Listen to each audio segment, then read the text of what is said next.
देखिए, आम आदमी पार्टी और कांग्रेस का गठबंधन तो चोर चोर मौसेरे भाई जैसा है, क्योंकि फितरत एक जैसी है, न उनकी कोई नीति है, न कोई व्यवहार है, न कोई दृष्टि है। कुल मिलाकर देश में अराजकता कैसे हो, ये उनका एजेंडा है, इसलिए मिले हैं। लेकिन जनता उनकी हकीकत जानती है, पब्लिक है, सब जानती है। उनका नकाब समय आने पर उतार देगी। जहाँ तक किसान आंदोलन का प्रश्न है, मुझे लगता है कि मीडिया, सोशल मीडिया और देश में जो सच्चाई है वो सबके सामने आ गई है। इस लोकतंत्र में अभिव्यक्ति की आज़ादी जरूर है, लेकिन उसमें हिंसा का कोई स्थान नहीं है, उसमें किसी तरीके की अराजकता का स्थान नहीं है। भारत की सरकार ने एक नहीं, सैकड़ों बार अनेकों तरीके से बातचीत की कोशिश भी की है, आज भी जारी है। और मुझे लगता है कि अंतिम समाधान टेबल पर और बातचीत से संभव है।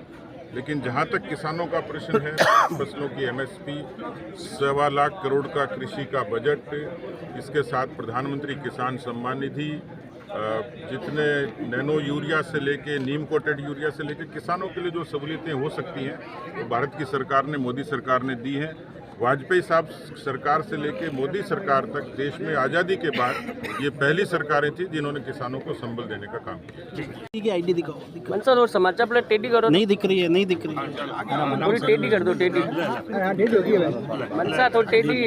हाँ बस रेडी कर ले। हाँ, रोल कैमरा रोल। भारत में राजनीतिक चिंतक हुए थे पंडित दीनदयाल उपाध्याय। वो कहते थे, हर हाथ को काम, हर पेट को रोटी और खेत को पानी। और इसलिए दुनिया में जितने नवाचार हुए खेती को लेके, सिंचाई को लेके, उसमें जो बड़ी क्रांति है वो है सिंचाई में बूंद बूंद सिंचाई, पर ड्रॉप मोर क्रॉप। इस स्लोगन के साथ प्रधानमंत्री कृषि सिंचाई योजना ने इस देश के, इस प्रदेश के किसानों के जीवन बदलने का काम किया है। चाहे वो स्प्रिंकलर हो, चाहे ड्रिप इरिगेशन हो, उसके जरिए खेती में नवाचार भी हुआ, किसानों को संबल भी मिला।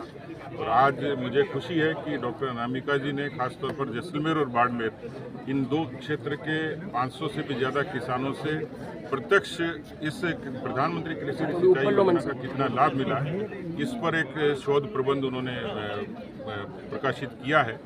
आज उसी की एक संगोष्ठी थी, मुझे सौभाग्य मिला, क्योंकि मैं भी किसान परिवार से आता हूं और उस विचार से आता हूं कि जो किसानों के लिए फसल बीमा योजना से लेके, क्रेडिट कार्ड से लेके, प्रधानमंत्री किसान सम्मान निधि तक का जो सफर तय करती है और खेती का बजट 125 करोड़ का करती है, मुझे लगता है कि देश में खेती में किसानों के संबल के लिए मोदी सरकार ने जो काम किए उसकी झलक इस संगोष्ठी में दिखी। सर, किसान भी आंदोलन कर रहे हैं सर। आंदोलन चल रहा है और अभी रिसेंटली कांग्रेस और आप गठबंधन करने जा रही है आगामी लोकसभा चुनाव के मद्देनजर। किसान आंदोलन, क्योंकि आज मैटर किसानों से जुड़ा है, किसान पुत्र